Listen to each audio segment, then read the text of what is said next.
Les partis politiques doivent respecter la politique de recrutement d'un grand nombre de femmes et de les outiller en connaissance politique. Cela pour donner aux femmes les opportunités de se représenter aux différentes échéances électorales massivement pour être élues et occuper les postes de responsabilité. Une recommandation parmi tant d'autres formulée par une participante à la réunion des femmes, membre du mouvement Rien sans les femmes, avec le leader politique et les organes locaux ce jeudi 26 mai 2022 à l'auditorium des femmes à la mairie d'Ouvira. Le constat est vraiment amer, d'autant plus que dans les mouvements communautaires, nous trouvons que ce sont plus les organisations féminines à 70% qui encadrent la communauté.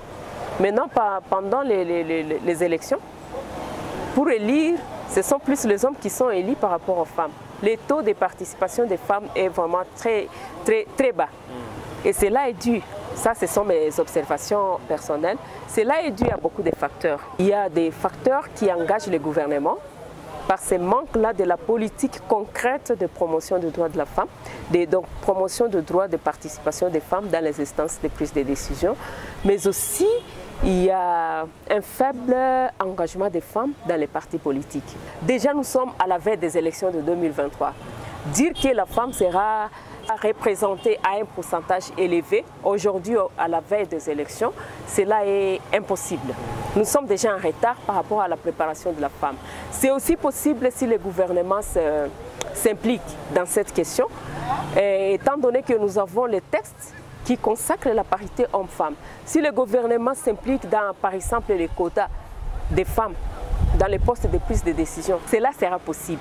Mais si le gouvernement ne s'implique pas dans l'application de la loi, cela ne sera pas possible. Ce que nous pouvons retenir, c'est que les femmes ne sont pas vraiment actives dans les partis politiques. C'est-à-dire que pour accéder à des postes de décision, et s'il faut faire la politique, on doit passer par les partis politiques. Malheureusement, ce n'est pas le cas.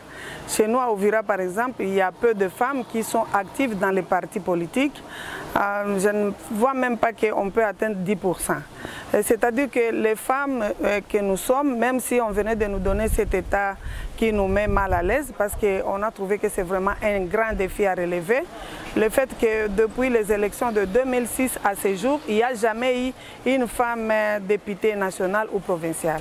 Et ça fait mal quand on apprend ça. Voilà pourquoi, à travers cet état des choses que nous venons de constater, nous en tant que femmes, et moi personnellement en tant que secrétaire exécutif urbaine du Bloc uni pour la renaissance et l'émergence du Congo, parti cher à son excellence Julien Paluku Kahongia, ministre de l'Industrie, je pense que nous devons renforcer notre participation d'abord dans le cadre de partis politiques, parce que c'est à travers les partis politiques qu'on va arriver à nous aligner pour entrer dans ces combats-là que nous appelons compétitifs, parce que les hommes ne peuvent pas nous laisser prendre les postes de décision comme ça facilement. Nous devons nous battre pour arriver à gagner aussi les élections prochaines. Une activité inscrite dans le cadre du projet Utufaulu Pamoja, Réussir ensemble, appuyé par CAFOD avec le financement de l'ambassade de Suède, mise en œuvre par le mouvement Rien sans les femmes. Malgré un retard affiché à l'approche des élections de 2023,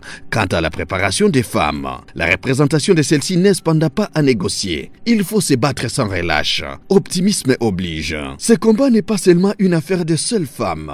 Le maire adjoint de la ville d'Ouvira soutient. Et nous vous soutenons et nous vous soutiendrons pour que ces rêves soient une réalité.